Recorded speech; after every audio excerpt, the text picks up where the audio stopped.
আপনি কি কি সবজি চাষাবাদ করেন? আমি করলা চাষ করছি এবং ওই আরেক জমিতে আমি লাউ চাষ করছিলাম।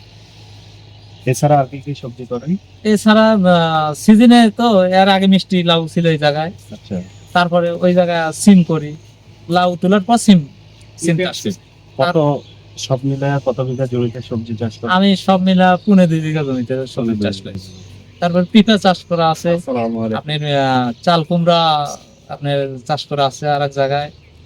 তো এই যে বিভিন্ন সবজি চাষ করেন, এই সবজি চাষে নতুন একটা প্রযুক্তি বলা চলে বা পদ্ধতি বলা চলে, সেটা হচ্ছে উত্তম কৃষি চর্চা বা গ্যাপ। এই সম্পর্কে কি কখনো শুনেছেন?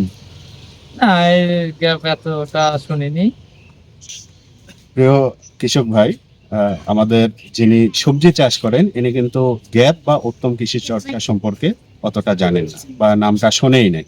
হ্যাঁ, তো আমি আপনাকে বলবো যে উত্তম কৃষি চর্চা হচ্ছে সুনির্দিষ্ট কিছু পদ্ধতি, যেই পদ্ধতির মাধ্যমে এই করলা, বেগুন, শসা, টমেটো আপনি যা কিছু আবাদ করেন সেটা করা যায়।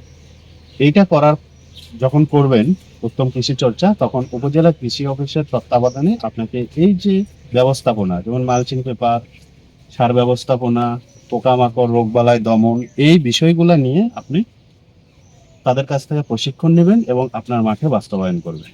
সকল বিষয় যদি সঠিকভাবে বাস্তবায়ন করেন, ডকুমেন্টেশন ঠিকমতো করেন, তাহলে আমাদের কাছে আপনি আবার সেটা আবেদন করবেন। তাহলে উত্তম কৃষি চর্চার আওতায় আপনি যে নিরাপদ ফসল উৎপাদন করেছেন, সবজি, করলা বলেন অথবা পেঁপে বলেন অথবা বেগুন, যে কোনো ফসল, এই ফসলটা তখন নিরাপদ হবে এবং পরিবেশের জন্য ভালো হবে।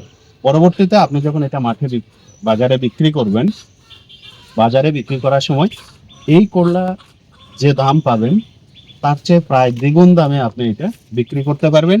এছাড়াও আপনি যদি যারা এক্সপোর্টার আছে, যারা বাংলাদেশের বাহিরে এই সকল সবজি রপ্তানি করে, আপনি যদি বেশি পরিমাণ জমিতে করতে পারেন, আমাদের নিশ্চয়তা দেন যে উত্তম কৃষি চর্চা আমরা করব,